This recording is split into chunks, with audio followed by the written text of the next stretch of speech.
전 남편을 살해하고 시신을 유기한 혐의로 무기징역형을 선고받은 고유정이죠. 감옥 생활이 어떻게 지내고 있는지 공개가 됐습니다. 영상 보시죠.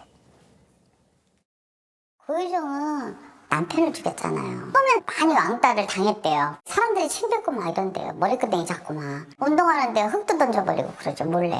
괜히 지나가는 척하고 확 밀어버리고. 그리고 잘 안 씻는데요. 못 나가는 거죠.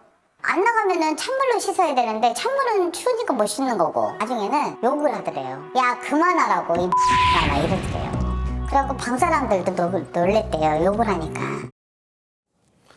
왕따를 당했답니다. 왕따 당해도 마땅하죠.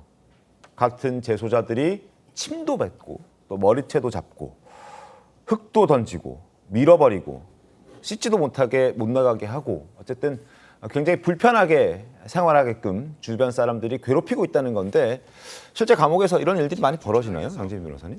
이 재소자들 가운데 사실 이제 교정 당국에서는 방별로 이제 수감 생활을 하는데 방에는 일반적으로 이제 같은 범죄의 혐의를 저지른 사람들을 모아놓는 경우도 있습니다. 그렇다면 사실 방에서는 비슷한 사람들끼리 있다라고 하더라도 나 이제 뭐 씻으러 간다라든지 그리고 뭐 접견을 하러 간다라든지 이런 경우에는 이제 복도나 이제 홍거 시설을 좀 이렇게 왔다 갔다 해야 될 수밖에 없거든요. 근데 그런 상황에서 아마도 이제 범죄 혐의가 외부로 다 알려져 있는 상황이다 보니까 너무 그러한 참혹한 범행을 저지른 것에 대해서 같은 재소자들 사이에서도 비난 여론이라든지 아니면 왕따라든지 이러한 행위가 좀 있었던 것으로 보이고요.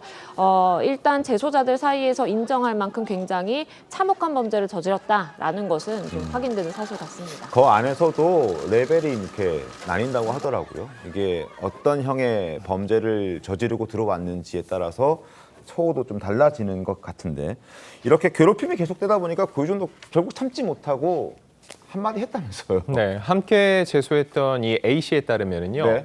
유독 이제 고유정 씨에 대해서 계속적으로 머리채를 잡거나 이렇게 계속적으로 폭언을 했던 사람이 있었다는 거죠. 거의 한 달간 고유정 방문 앞에 가서 욕을 했는데, 그랬더니 나중에는 고유정이 그만해라면서 욕설을 내뱉어서 다른 방 사람도 놀랐다고 하는데, 사실 고유정 같은 경우는 심리 검사에서 사이코패스 지수가 굉장히 높은 것으로 또 판단이 되기도 했었죠. 그렇군요. 그렇게 놓고 봤을 때 처음에는 이런 상황 속에서 본인이 많이 참으려고 뭐 하다가 결국은 그 폭력성이 드러난 게 아닌가 해석이 됩니다.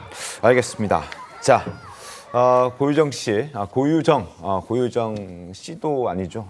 고유정의 어떤 사건에 대해서 얘기가 나왔는데 전 남편을 무참히 살해하는 잔혹한 범죄를 저질러서 전 국민에게 충격을 줬던 그 사건의 장본인입니다. 심리적 요인이나 어떤 여러 특성도 했다라는 배경도 여러 가지로 나오고 있는 그런 상황인데요. 어쨌든 고유정의 감옥 생활, 저희 TV조선에서 하는 미스터리라는 프로그램에서 등장이 되어서 소개를 좀 해드렸습니다.